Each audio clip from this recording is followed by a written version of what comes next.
Well, welcome back, everyone. We have had a wild time with loads of guests recently. We have another very interesting guest today. We have Dan Turner with us, which is super cool for many different reasons.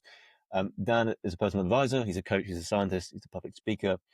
He's an inventor of tech things and entrepreneurial ventures and is just an all-around interesting man. But most recently, he's also the director of athletic safety, health, and performance at the Enhanced Games. Dan has a passion for helping people live ambitiously while looking after their mind and body. Dan, so good to have you here. Thanks for having me, Ben. I'm very excited to be here and have this conversation with you and curious as to where it might lead to. Absolutely. I mean, vice versa. Someone with a background of sort of eclectic and diverse as yours, that always an interesting conversation. So I think an interesting place to start is your work with the Enhanced Games. My understanding is you're director of athletic safety, right? So that is a big task. First of all, before we jump into it, what is the athletic get at the Enhanced Games? I guess for someone who hasn't listened to first. Yeah, the Enhanced Games was an idea conceived, founded by our founder and president, Dr. Aaron D'Souza, in 2023. In a nutshell, it's a sporting competition inspired by the Olympic Games, and within the Enhanced Games, the Enhanced Games is an arena for athletes to compete, where they can use performance enhancing substances. And this is something that is not allowed in the current Olympics. So we have WADA, the Anti-Doping Committee, and many substances that enhance performance, or if they're discovered to enhance performance, are banned.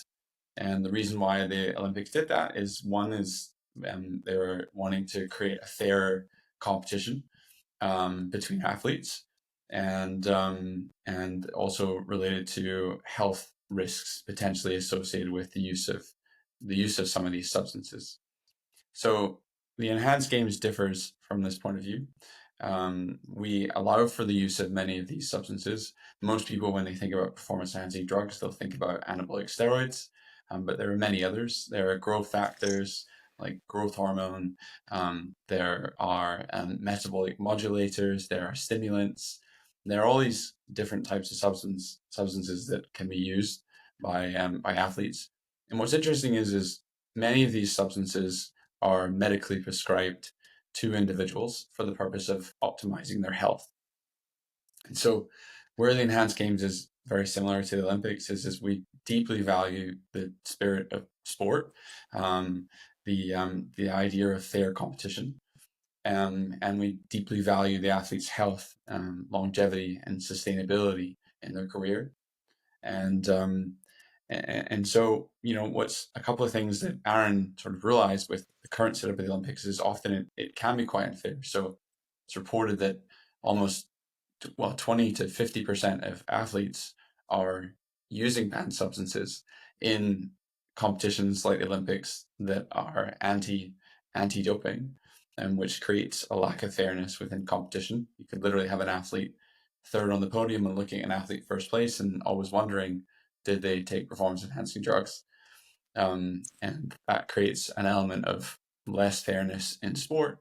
And then in addition to that, we really wanted to push the needle on, move the needle on the idea that, well, many of these substances could be used to not just enhance performance, but improve an athlete's quality of life and health.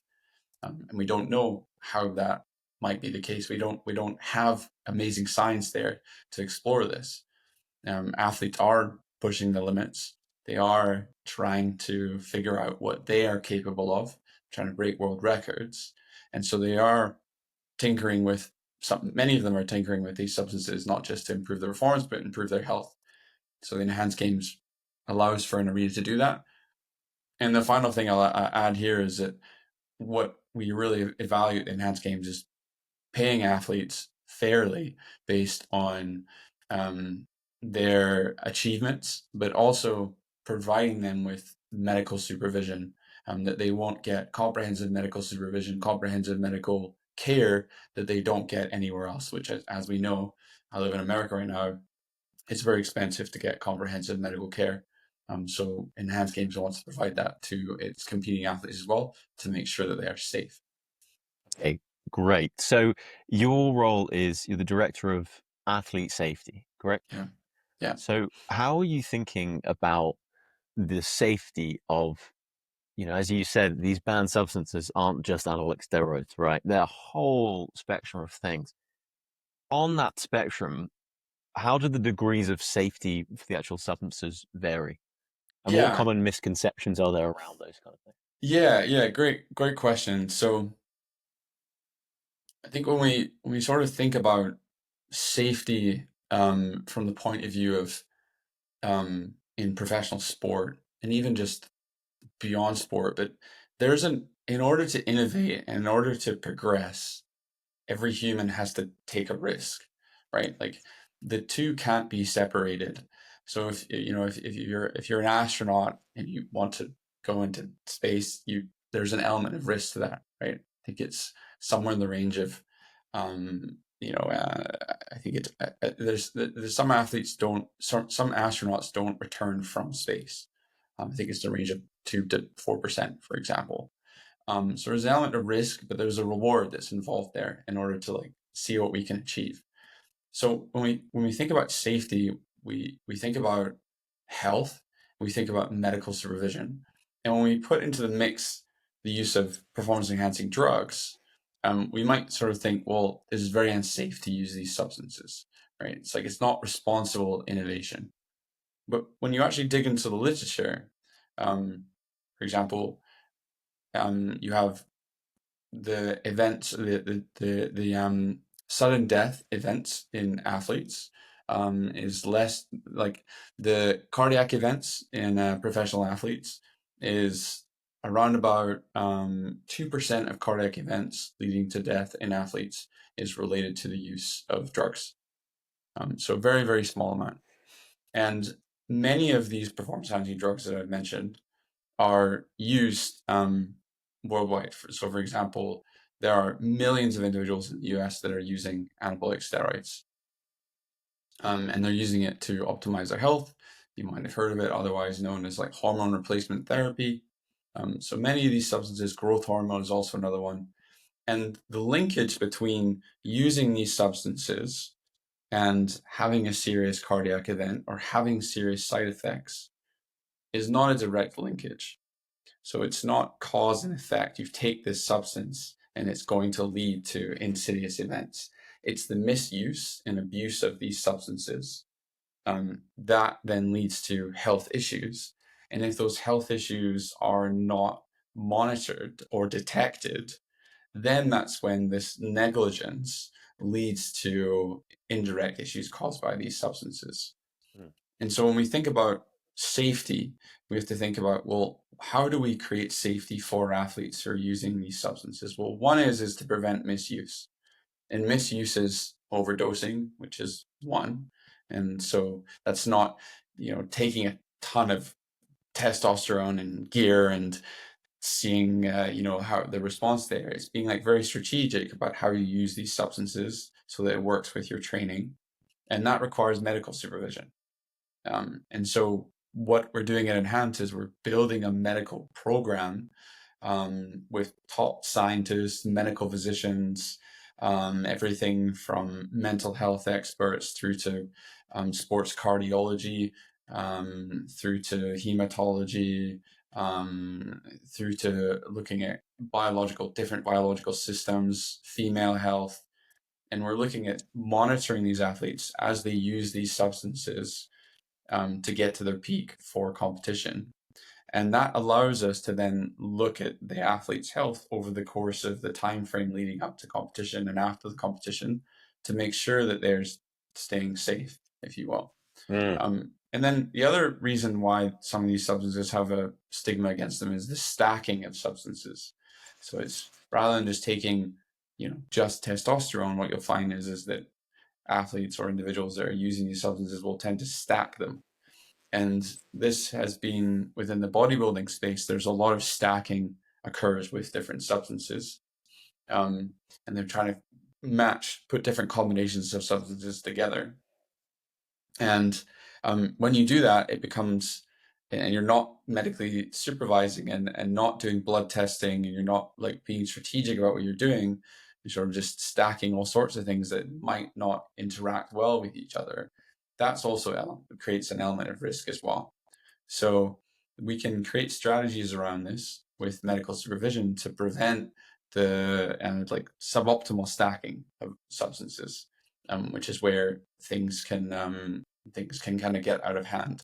So we prevent the overuse, we prevent like the overstacking of substances, and then we also provide medical supervision, and that's done through our medical team, a medical commission, blood measures, heart measures, brain measures, all this kind of thing leading up to the games. Wow. I mean, it's fascinating, and I imagine the pushback you as a team must have got because by the very nature of doing something so non-consensus, the first port, I think it was one of your quotes you put on the in our emails back and forth, but I can forget the actual quote, but something to the effect of, when you try something different, you're going to be met with a lot of heat until it's actually more common practice, right? Yeah. Um, the I guess where I want to sort of try to tease this question out is around the stacking of it. So how do you control the protocols of the different athletes that they're going to implement? Because you sort of open Pandora's box where it's like, all right, cool, I've got the best safety team. It's almost like drivers drive more recklessly when they're wearing a safety belt. So Yeah. how do you think about that in putting it into some sort of safety protocol? Yeah. So I think there's a couple of things here. So there's definitely this potential stigma against these substances, and there's maybe a bit of uh, an illusion around the idea that you give an athlete free reign to take anything and they'll take everything, and that's it's really not the case. I mean, I've worked with professional athletes for 15 years, and their body is their temple, right? Like that is the thing that they love their career, they love their sport, they want to look after their body, and so that's why they inspire many people, because we look at athletes and we think, wow, like we're inspired because they take so much care of the body that they live in, right? And so they are very conscientious and want to be careful about what they put in their body, and they're also very perceptive of that as well, right? Because it's easier for an athlete to judge how something is impacting them, because they're constantly measuring themselves against a stopwatch, against a force plate, against some sort of black and white metric, or if you will, is like, did you get better or did you not get better?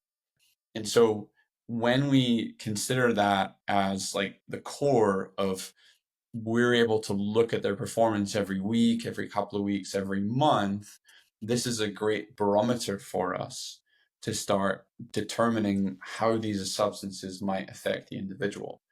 And so whenever you start with working with an athlete, you don't chuck everything at the wall, and say what sticks, right? You sort of say, like, they're very routine, they're very disciplined, they tend to do the same type of training year on year because they start to figure out what works for them and what doesn't work for them.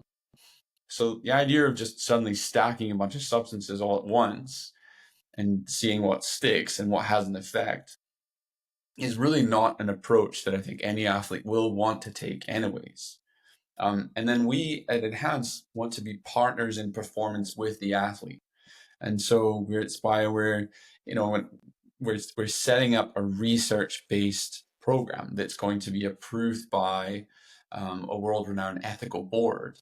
Um, and there's an ethics committee involved in this. There are, like I mentioned, medical doctors and scientists from all around the world. You can go on our website, enhancegames.com, and you'll see that we have a scientific commission that help, from all different disciplines, and what they're doing is guiding us in terms of strategy and direction to take here, with athletes. And the approach that we will take through this research program is athletes will be able to obtain substances through the research program, and we can diligently assess how these substances, gradually starting it with one at a time, begin to affect that athlete's body in terms of their health, in terms of their body mass, in terms of their blood, in terms of their heart function. We can look at this, and as we start to grasp the effect of one substance, then we might decide to adjust the doses of that one substance, through the research program. Or what we might decide to do at that point is, depending with, again, this is all with the athlete's consent, is the athlete might decide I'm going to stay on this substance, or we might add in another substance that then works well with that substance. And in this way, we're innovating, because we then can look at the relationship between these two substances and the measures of performance that we have, whether it's speed, skill, strength, endurance, whatever that is. But we can also look at the health markers with state-of-the-art measurements there, and constantly kind of like figure out what is the optimal here for the athlete moving forward based on their goals, their interests, what they want to achieve. It's really interesting because I'm a big fan of Matt Ridley and his book on how innovation works. A number of other, his books are great, but particularly that one. And in it, he discusses the history of innovation, and at the end, he's got this like pithy chapter basically of like, what's the summary? And the summary essentially is you need innovation to tinker. And it's not some light bulb moment, it's the constant tinkering and iteration, right? And in this realm, it's been, it's sort of in the underground world, apart from in sort of bodybuilding circles they've had to figure this out over the last sort of 20, 30 years, right? So I can see that it's really exciting that if all these parameters are safe, actually it becomes a testing ground for this kind of innovation, right? Which is super exciting. You've worked at Red Bull before. I know you've tested lots of sort of cutting edge performance, for lack of a better term, hacks. What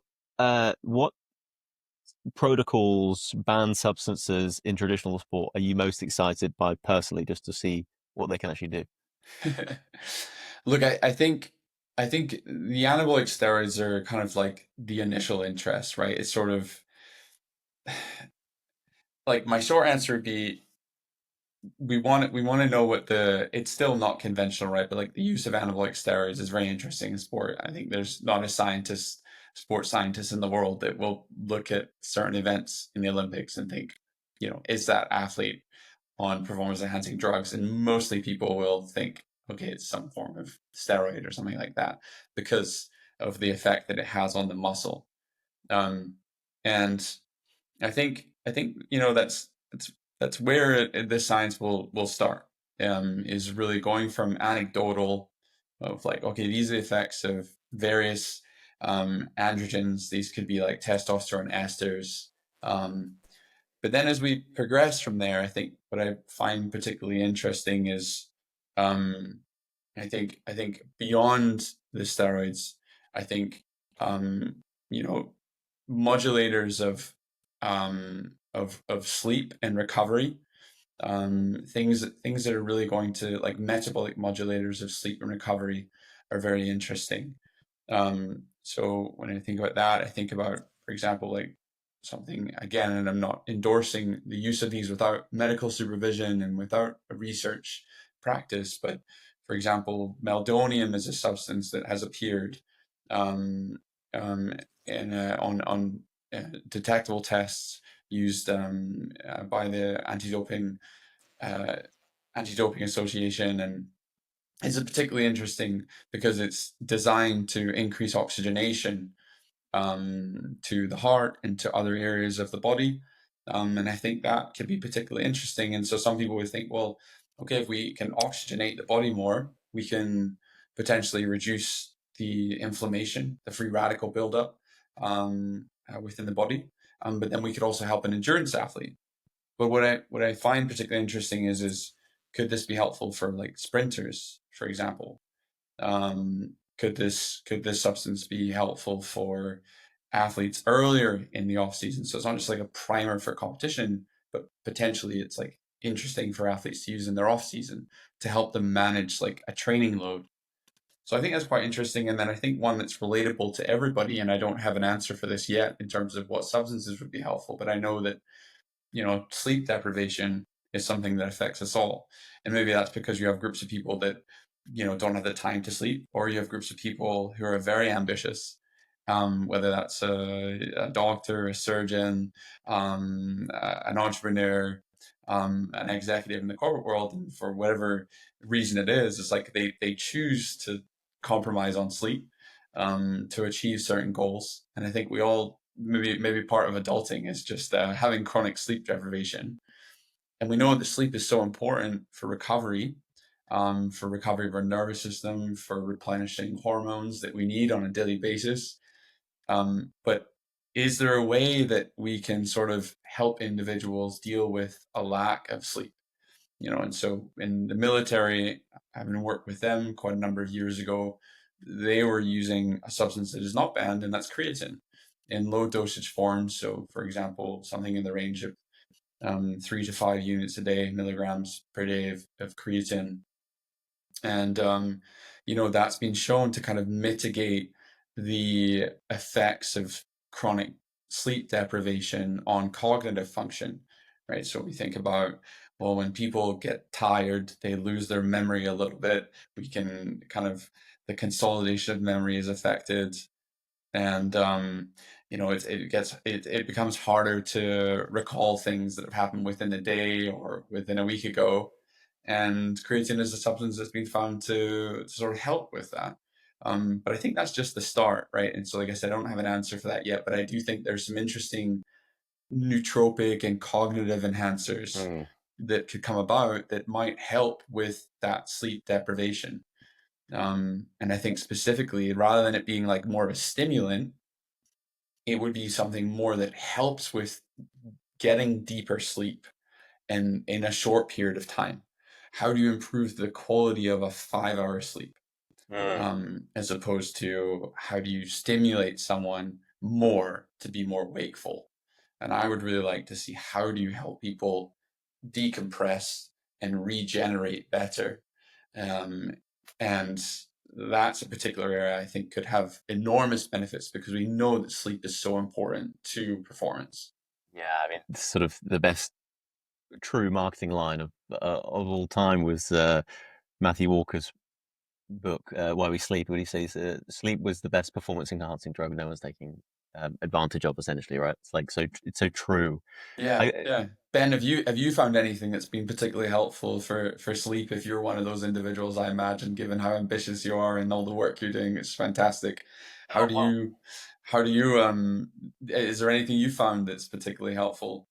Yeah, the irony is I've got a big light there, and it's coming into my eyes right now, and I'm in the UK until it's 6:30. But technically, what has I've made a notable difference is the blue light blockers. So Mm, simple, but like yeah.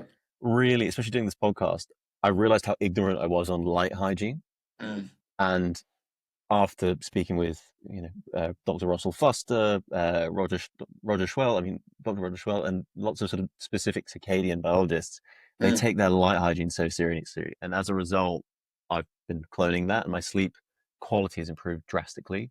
mm. Um, I used to sell a sleep supplement across Australia, UK, and Asia and things, and I still take the base formula of it. I'm not part Yeah. of the business anymore, but I think still for the biggest thing for me is I sleep so much better if I exert myself in the day. Mm, yeah. And I don't know, I've just that seems to work. I'm yet to find a go-to. A microdose of melatonin is interesting, but I'm talking Mm. like 0. 0.2 grams. No, it's very, very small dose. Yeah. Yeah, yeah. What about have you explored anything sleep-wise for Yeah, I yourself? think so. Melatonin is a really interesting one that you bring that up, because I think today most people think, well, melatonin helps me sleep, but it was designed, as I understand it, like vitamin D, which is vitamin D is for people that lack sunlight, melatonin is for people that lack darkness.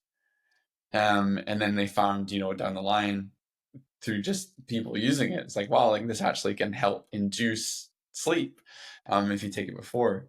Melatonin is something that I use occasionally to help with sleep, but I'm with you on the light. For me, it's quite interesting. I work in hospitals quite a lot, and the light in hospitals is fluorescent, and if you're in there for 8, 12 hours working with the teams in there, and you don't see daylight, and so it's very easy for that circadian clock to become disrupted. And so I'm a big fan of the moment that you wake up in the morning is getting that, sunlight in your eyes and on your skin, I think. beyond just the visual part of it, is just having, even if it's you're in New York in the middle of the winter and it's difficult to get, but having some sort of light exposure earlier in the day signals to the nervous system, this is wakefulness time. And then I'm a big fan, like you said, of like this winding down process in the evenings. It's like preparing for rest as opposed to just focusing on sleep, because that can become, there's nothing worse than like laying in bed and trying to put effort into fall asleep. The irony in that, it's a paradox, right? It's like, versus winding down, I like candle lights, I like dim lighting. I sort of consciously think and prescribe to clients that I work with, is like, slow down your thinking, slow down how you walk, slow down how you speak. And that all kind of creates a state of safety and restfulness, which I think we all need in order to fall asleep. Yeah, that's sage advice. I mean, it's often the simple things, but taken Yeah, seriously, right? I yeah. Another one is, I mean, on that, I've recently been trying to meditate before bed, and everyone says Mm. meditation and all this, and it's a habit I've never really cracked until I've downloaded this new app called The Way by a guy called Henry Shukman, Oh, and for okay. some reason, Henry Shukman, love his work. yeah, I mean, I Sorry, wasn't yeah. familiar. No, it's great. I mean, I wasn't familiar Mm. with him, but I mean, you clearly were until I found his app. And I used Waking Up by Sam Harris's app for a while, and Yep. I have to say this one is just, I don't know. There's something about it that's just better. But yeah, that helps before bed and very consistent with your, like, you slow everything down, right? Yeah, exactly. Yeah, yeah.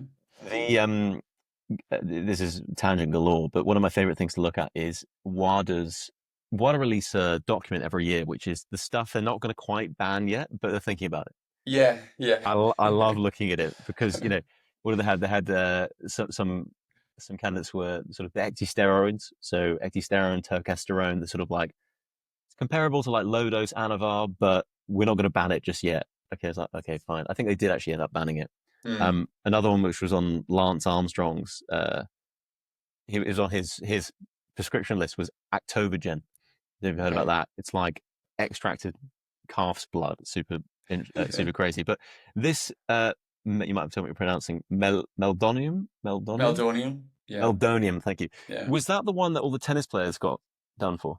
Yeah, there was this was used in tennis, and I think there was a few different reasons, but one was, I mean, just I think it also was, anecdotally I'd heard, was helping with like joint pain and stiffness and that kind of thing as well, which I thought was interesting. But you know, I think there's a kind of interesting point here you just mentioned. I just want to elaborate on that. It's like, sport is, like, why do we have sport? It's competition, right? It's like rivalry between two humans, but like, who creates the parameters for the sport, and how have they evolved over the years, right? Like, tennis is so intense, right? Especially like, it can be such a long game, right? It's dictated by how competitive the athletes are with each other, right? Like, you could be over in 3 sets, or it could be five for uh, and um and so it's just and then it could be under heat as well.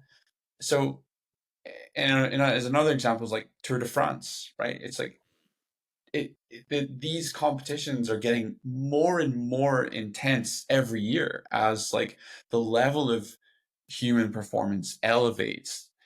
Athletes are pushing themselves more, right? It used to be that there were hours, or sorry, like minutes, tens of minutes between athletes finishing an Ironman, right, which is like a 5-7 hour event. And now it's down to the line, seconds between athletes competing. So they're having to push themselves so hard. The Tour de France, like, the climbs get bigger, the event gets so much more intense. The athletes are younger going into it because they're specializing in sport earlier. And so the entertainment is incredible. But why hasn't the science and the medicine progressed with that? Because these humans are doing abnormal things, extraordinary things.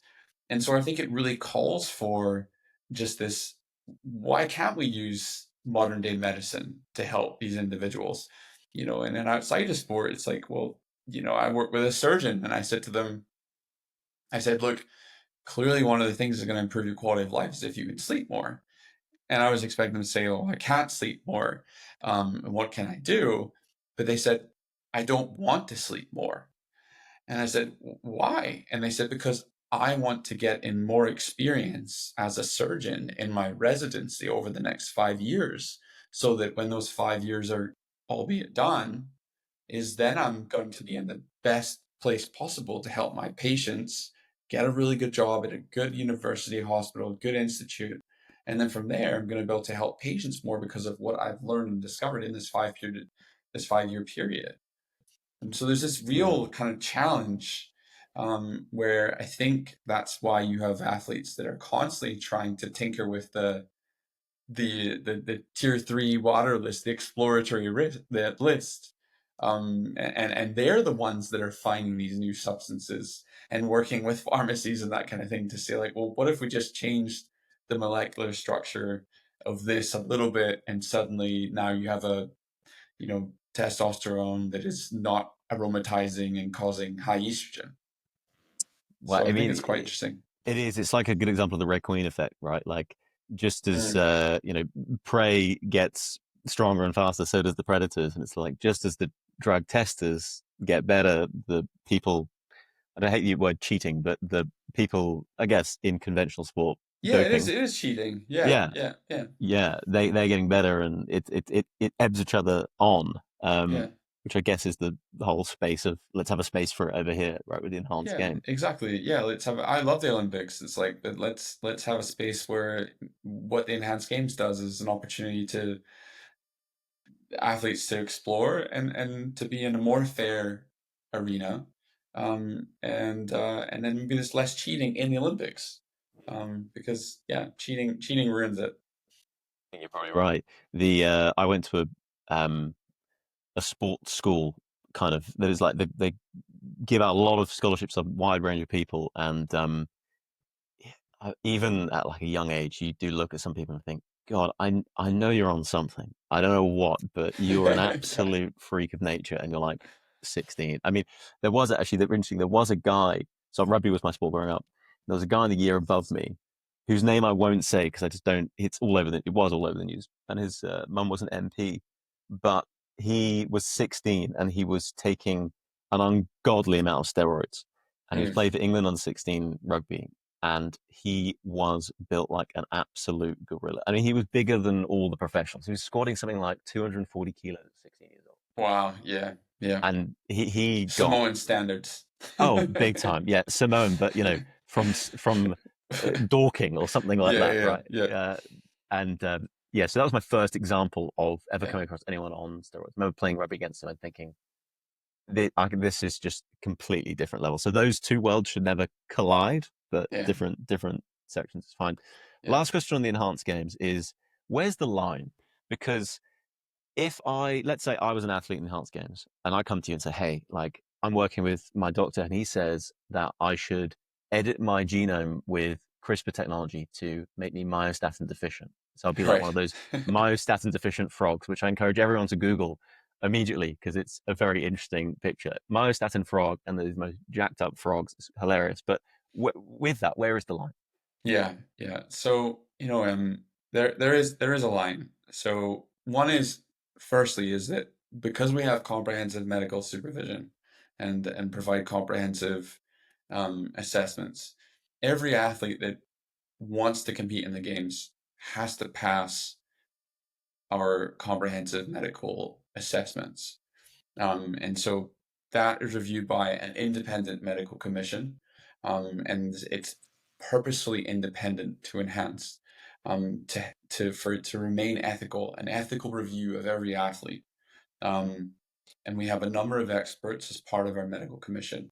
And so, with the best of their knowledge, which is the best of the knowledge in health, worldwide health, is we have to clear an athlete, to say, yes, you are safe to compete. So that's one of the lines that we draw. And the independent medical commission will stand up. And if we have an athlete that is not showing good health, then they will say, yes, you're not in a good enough state to be able to compete in the games. This is unsafe. They provide this secondary opinion, and then we then work with their primary care doctors, to work with them, like I said, partners in performance, to get them to a good place. So that's one line that we draw like internally. Um, and I think that this is very important, because as much as we want to push innovation, and allow athletes to experiment and this kind of thing, it needs to be done with this medical supervision, as we mentioned. Where else do we draw the line in terms of substances? So things like Schedule A, Class A, as you might know it, in Class 1, Class A and Schedule 1 substances. These are substances that are illegal. They're not medically prescribed. They're highly addictive. And it is typically based on the jurisdiction of the athletes in, so whatever country you're in. These are substances that we won't allow for use in the games, for obvious reasons. Again, they have no medical usage, and they're also they're obviously, like, if they're addictive, and if there is a major health risk associated with these substances, then we don't allow for these substances. Now, what's interesting is you mentioned gene editing, right? So I think we're quite a long ways off of gene editing, but like gene therapy is also quite interesting, right? Like follistatin therapy is something that you can put in the Google machine, and there's some interesting things coming up there. But so one area that we draw the line on is permanent body modification. So we can't have an athlete say, well, okay, well, I'm going to enhance myself by chopping my legs off and putting prosthetics on, and now I can run faster, but at what cost? So we draw the line on things that can cause permanent body modification. Now, gene therapy wouldn't necessarily cause permanent body modification, but gene editing could. And so this is why we're setting up a research program, is to be able to start investigating and working with specialists at the forefront of these different substances and these different practices and techniques to figure out what is safe, what is responsible. And so we'll be launching more education and information about where we stand on these different techniques and things as we lead up to the games, which doesn't have an official date yet, but that will be launched in due course. Okay, great. Well, I'm very excited for it. That's super clear, and it's I think comforting to know that there is a line in the sand. That it's not just reckless, as I think the consensus opinion is, without understanding what it fully is. Right. Um, the enhanced games is fascinating. We're going to leave that subject there for the time being, but we'll have everything we've discussed in the show notes and put it in there. Very excited to tune into it. Um, you've you've been a high performance coach for across a whole range of disciplines, which is I found super interesting, from surgeons to entrepreneurs to Olympians, CEOs, you name it, right? Um, Across those different domains in your time teaching, or not teaching, coaching people on high performance, what surprised you the most over that course? What surprised me the most? Um, I'd say probably, whenever, probably, in short, like the similarity, the commonalities and the similarities, regardless of whatever realm that you dig into within human performance, like the similarities and the characteristics that these individuals possess is, um, and the differences, individual differences, but just looking broadly and looking at, like, well, okay, you'd think, I work with a big wave surfer, and looking at some of the characteristics that they possess, like physical characteristics, um, like low center of gravity, tend to have like quite wide feet, be very like mobile, really good motor control at their feet, but just very like immense levels of kinesthetic awareness, like where their body is in space, right? And this fine motor control is something that is particularly interesting. But when you dig deeper into like more soft skills, and looking at similarities there, it's like they're across the board. So not just a big wave surfer, but if we compared a big wave surfer to, for example, a surgeon, um, you think they're two very different people. And of course, like, does low gravity matter to a surgeon? No. right? Does motor control matter to a surgeon? Well, not in their feet, but in their hands, right? Um, does discipline matter? Yes. Does the ability to perform under pressure mentally matter? Does the ability to task switch and multitask matter to both the surfer and to the surgeon? Yes. And so these commonalities, like I call it, like the red thread, is was something that was always particularly interesting to me, because that is where you find that there's actually, and this is something I thought was amazing that we did at Red Bull, is we'd often pair individuals together from completely different domains. So for example, like we have a big wave surfer work with a Navy SEAL, right? And both of them understand that there's communication is so important, like in big wave surfing. Communication between your teammates, whether or not you're surfing a big wave and you wipe out, you have to have really good communication to locate where that surfer has wiped out.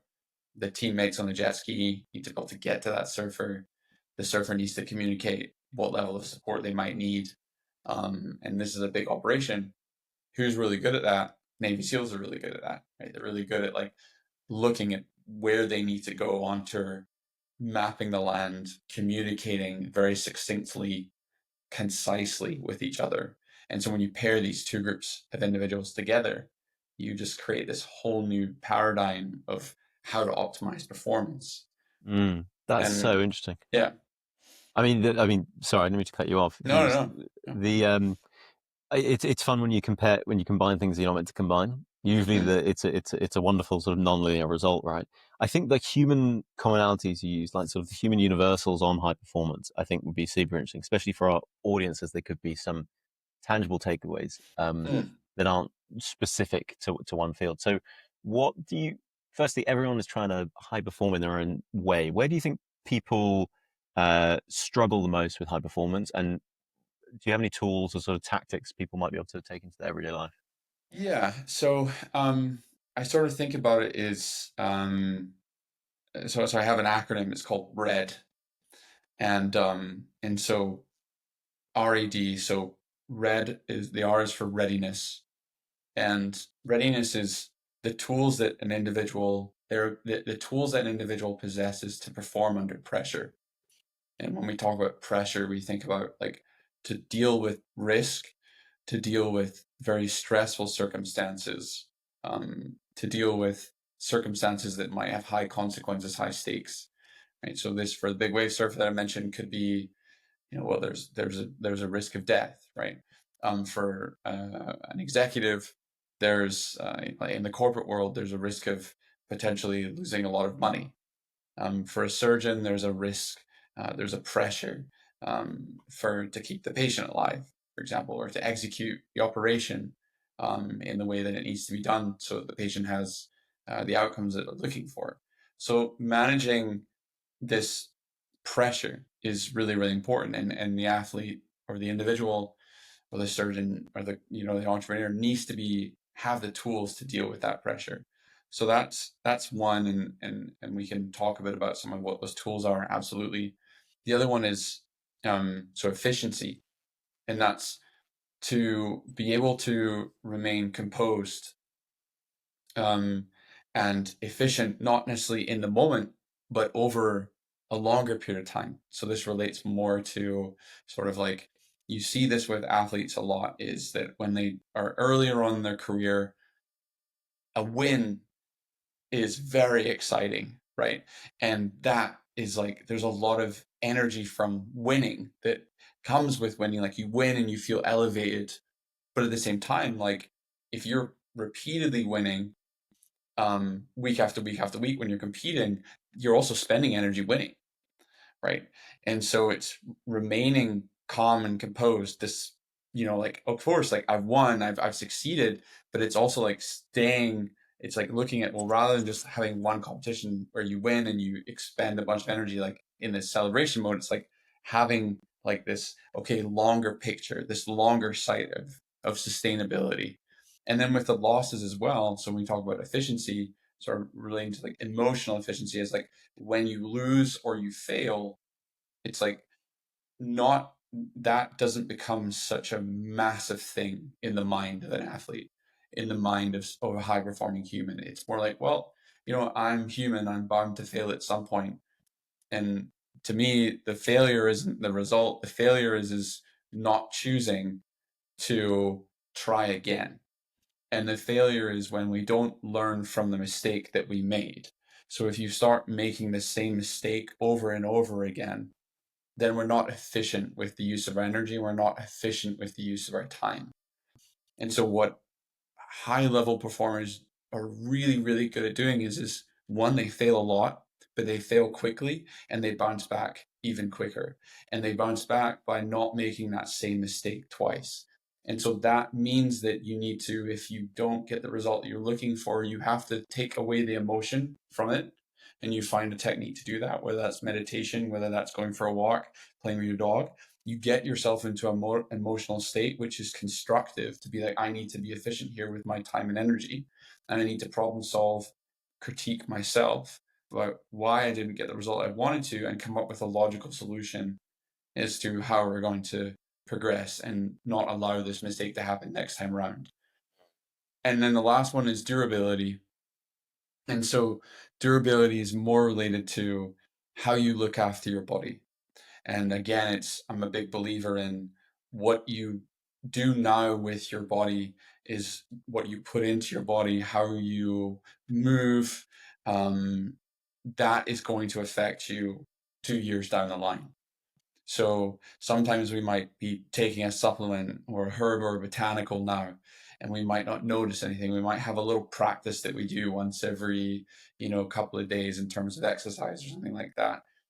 Are we going to always notice the effects of that immediately or within the next few weeks? Maybe not. But when you stack that over time, over the course of a couple of years, I think that massively sets you up. And so the reason for the 2 years is just something that I've learned by working with athletes. You tend to see these improvements over 2 years. And the other reason is that the body is very regenerative, right? So for example, like the liver, I think takes about 6 months to fully regenerate itself to 95% of what it was. The life of a red blood cell is 120 days. So when we think about how long it takes to change your entire physiology, this can take a couple of years to really change the way the body functions. And so when you think about being durable, we have to think about what we do with our body and how we want to look and how we want to feel 2 years from now, not just over the next few weeks. I love the framework. I really do. It resonates on a lot of different levels. So you got readiness, you got efficiency, you got durability.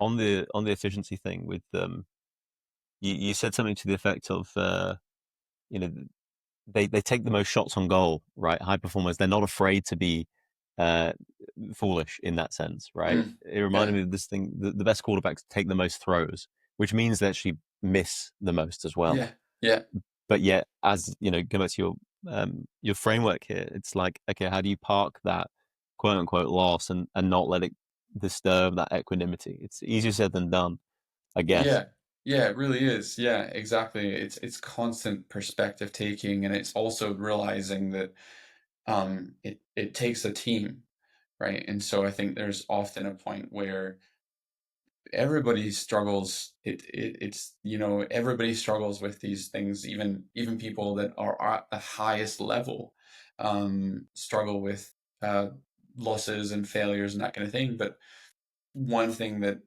I think bolsters and helps these individuals is forming a team. And so it's never like a weakness to say like I need someone to help me do this, because the reality is even though we might look at a Michael Phelps and we think, man, he has accomplished so much, right? Or like a Serena Williams, it's incredible what she's done. It's like there is a team of people behind that athlete and supporting that athlete.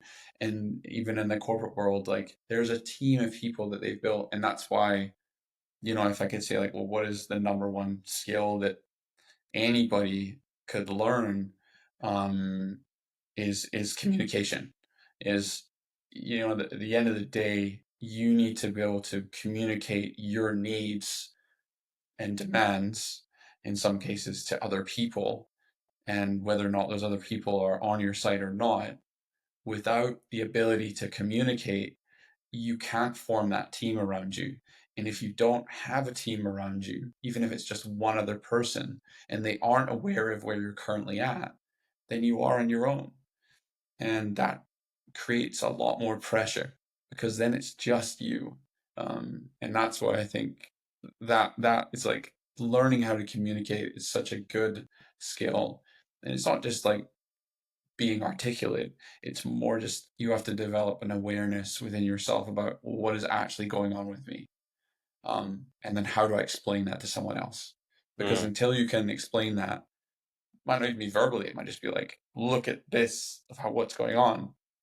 Until you can explain that, you're sort of like not capitalizing on what could really help you in the long run, That which really is that team resonates. support. Yeah. Yeah, that really resonates. I guess my day job is sort of entrepreneurial stuff, and I think that's more of a game of the heart than the head, right? You just and nothing will ever go to plan. The name of the game is just you get back up and you go again, you go again.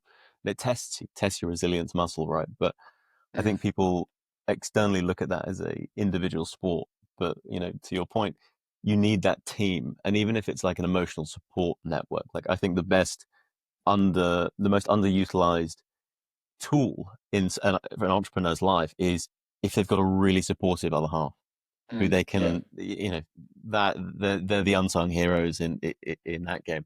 How would you, absolutely. um, how would you, how would you think about coaching someone not in the sports world like that? Like let's talk about surgeons, talk about your sort of your Mm. high performing execs. Like if they say, okay, I don't know what I need coaching with, but I want coaching to, I could be better. How would you start that innocuously open ended question? Yeah, no, it's really funny because, so I've I've I've spent a number of years working with surgeons. So I'd worked with athletes for a long time, and then I ended up, a long story short, but I had a friend, she was a medical doctor, and she called me up one day and she said, Dan, I'm going to work in an emergency room. She was a medical doctor, and she said, I'm going to work in an emergency room in DC.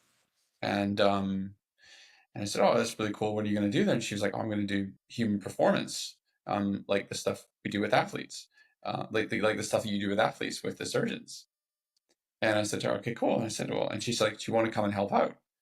And I was like helping the doctors. And so the next thing you know, I'm on a flight over there, and I'm talking with these different surgeons. That was the emergency, the ER team at that time, and learning about them. And they would ask me, they'd say like, well, Dan, like, what do you do? And I say, well, I'm a personal advisor to athletes, and people who are very ambitious and want to achieve things. I'm going to coach. And I told them about what I do, and taking blood measures, and giving like tools and advice, and guidance, and they said, okay, like, I'm really interested in this. And but they had no idea, they never worked with a coach before. And so they said, well, where do we start? And I said, well, look, I need to understand what some of the strengths and challenges that you experience are. I need to understand the environment that you're working within. I need to understand what your needs are. I need to understand like where you draw the line on your performance not being good enough. And so, it's there's all with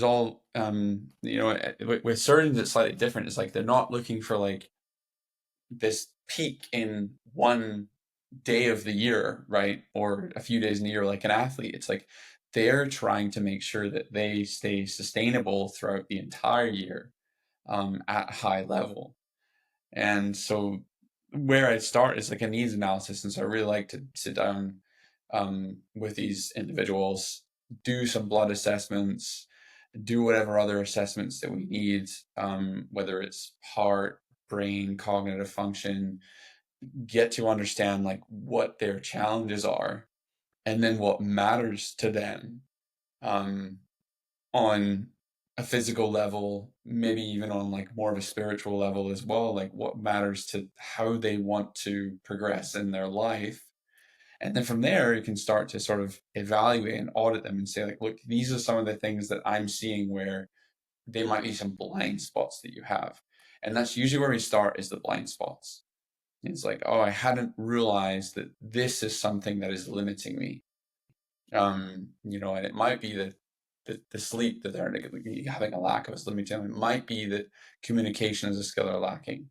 It might be that their ability to deal with pressure is lacking. And some individuals will know where they're lacking, and other individuals won't.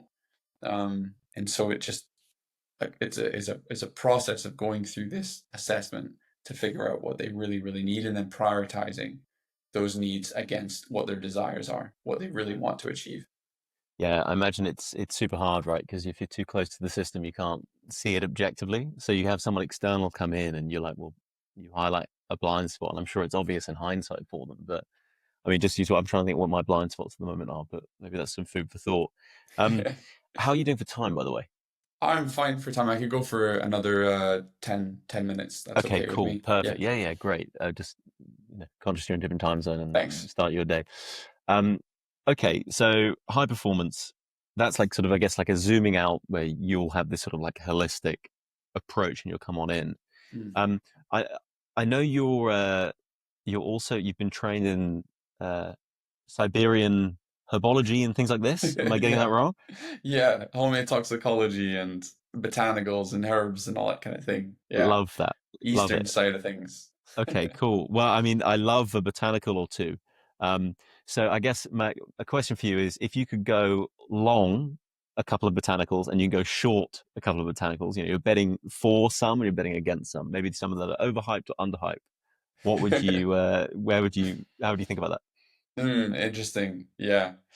Oh man, that's such a hard one. I think there's so many. I mean, I'm a big fan of and I think this is quite commonly used now, but I'm a big fan of lion's mane mushroom. I think that is from what I've experienced with people I've worked with, it's very much an amplifier of the almost like what it is you're looking to gain out of it. So what I mean is that is like it's something that you can take that could be more of like a stimulant, and it's also something you could take that could also be something that's more like relaxing that you could take in the evening as well. It's very like you could say like the adaptogenic component of that is quite interesting. Um, and I think so. So that's one that I think is a good staple. Another one that um, another form of mushroom that I've used quite a while is a mushroom called snow fungus tremella mushroom, and so it's actually like there's quite a few powders out there that you can get of this, but I really like I found that the powder is interesting. So this is something that works quite strongly with the gastrointestinal tract, but you can order online dried snow fungus mushroom, and this is quite out there in terms of the herbs. But it comes in like a dried mushroom, and you can sort of boil it, and anyway, maybe we can put the recipe up somewhere or something like that, Ben. But in a nutshell, it's quite interesting because it's a very viscous sort of substance that comes out of a process of mixing it with water and that sort of thing, and it's very helpful for sort of um, the like repairing the gut. And so I think what I've seen is in high pressure moments for any individual who's experiencing a lot of pressure, what you tend to find is you get like overactivation of the sympathetic nervous system. So overactivation of this vagus nerve, which is then the mind gets very activated, which activates this nerve, and that nerve is strongly connected to the lining, to the stomach, to the digestive system. And so, it's like the idea of like, well, I'm thinking fast, which means I'm digesting fast. And if you're digesting fast, typically what happens is you don't absorb as many nutrients out of the food that you are taking on board. And in this day and age where many foods lack many high quality nutrients because of mass production of foods, you can really end up with a lot of mineral and element oriented, vitamin oriented deficiencies.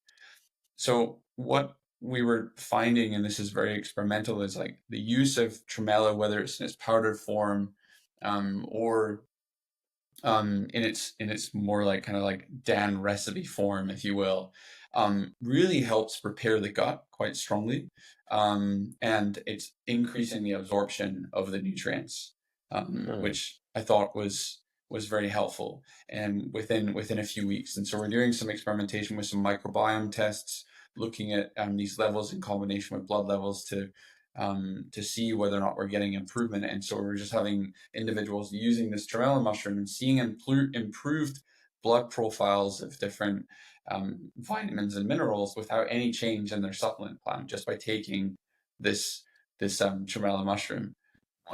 So I think, to me, like, those are two things that are like quite good staples, which I thought were particularly interesting.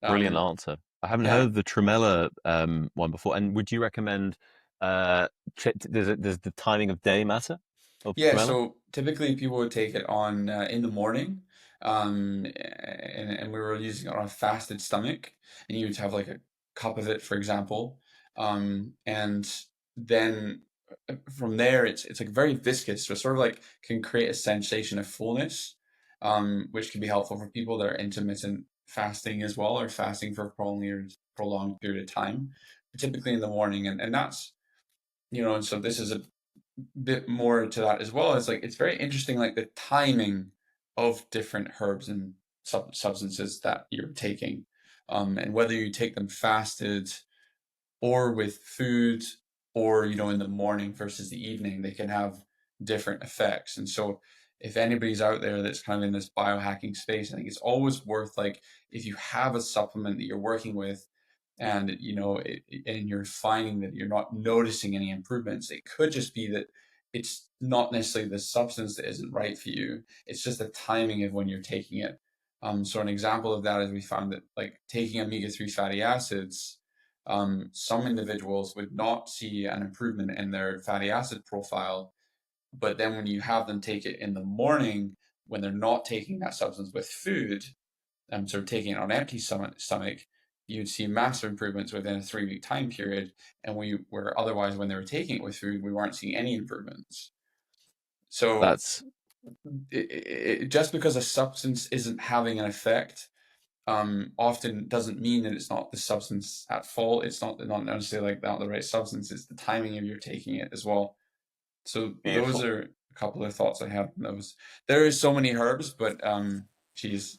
Yeah, well, Dan, we're gonna get you back on. We'll do we'll do another deep dive on all sorts of stuff. Yeah, the Soup. toxicology is particularly interesting. The dilution of poisons is very kind of pseudoscientific and out there, but we could have a whole conversation on that at some point if you're interested. 100% would love Very out to. there. Not I like to stay very grounded in science, but that's something that I think has been of sort of like a hobby of mine, is interest in that.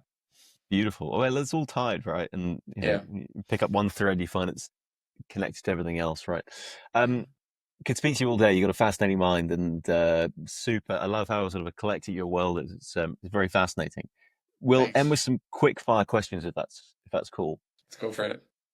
Okay, so do you have any books or ideas that have shaped your worldview? Oh wow, good question. Books. Uh, I would say I really enjoy reading books about animals. I know that's quite strange. I recently read this book. Let's look it up real quick, but it was how was it here? Sorry. It's called An Immense World by Ed Young, and it's a book about how we have essentially limited our sensory experience to five senses, right? Like sight, hearing, touch. But animals have potentially many more senses and many unique senses. And there's this translation between learning about the abilities of animals and then thinking about, well, how humans might have those interesting abilities, how humans might have an ability to, some humans might have an ability to hear sounds at higher frequencies than others. So it was a very kind of like eye-opening book for me, was to read about that. Another more sciencey one that I really enjoyed was oh, I've completely blanked on this now, but it was a professor from Stanford, and he had Robert Sapolsky, I think his Oh name yeah. was. Yeah. And I think I can't remember what his book was called, but he'd written a lot about this idea of how humans make decisions.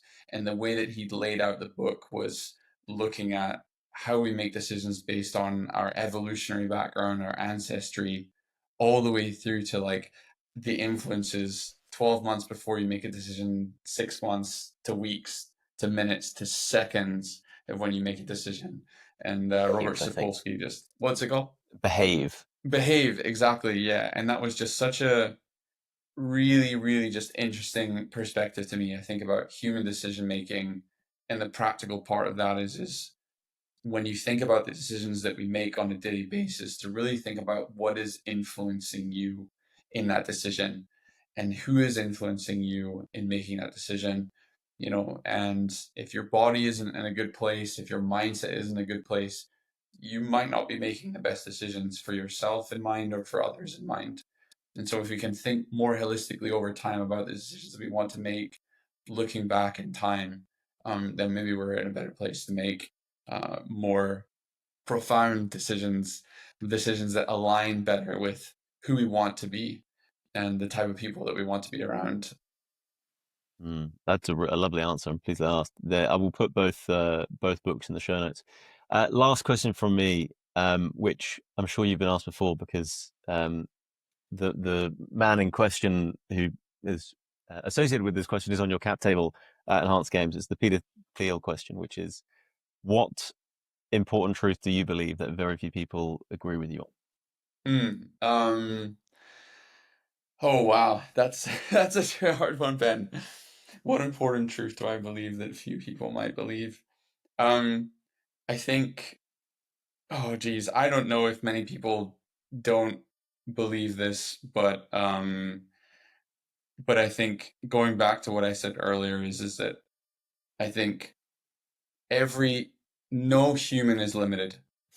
I think that every human has the ability to achieve something innovative in their life. And it's really every human has the ability to be creative in their own way and to innovate. And I think that underlying every weakness that we think that we possess and we call a weakness is an inherent strength. There's something useful about what we might consider to be negative, whether that is anxiety, feelings of guilt, feelings of fear, whether that is an injury, a physical injury, whether that is a major life setback.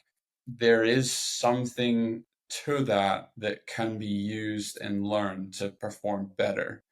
And um, so it's my belief that the more that people can come to terms with the maybe that not come to terms with it, but maybe they can accept some of or explore, entertain some of that philosophy in their life. Um, that creates a growth mindset, and I think that can lead to a more introspective and exciting and maybe more of a happy and high achieving life, if that's what someone wants to do with their life, is be ambitious and explore more, is realize the potential that we have within all of us. Dan, answers like that make me want to rip a tree out the ground. I love it. Let's It's do let's do it. They get me all charged up, and I it. live for that kind of stuff. So yeah, look, really appreciate you coming on. That was a real fascinating conversation. Where can we find you? Where can we keep up to date with your work, with your Enhanced Games, with all your projects? Yeah, so I have a website, drdanturner.com. So you can go in there. I have a newsletter. I've been fairly silent on that for the last few months while I've been very involved in Enhanced Games, but I'll get that up and running soon. And then also just I'm posting here and there on LinkedIn. So they would be the two main places to find me. And if anybody wants to reach out to me through the website, there's a contact form that you can fill out, reach out, and I'll do my best to at least respond. And yeah. Beautiful. Dan, appreciate you coming on. Dr. Dan Turner, thanks so much for being with us. Thanks, Ben. Appreciate it.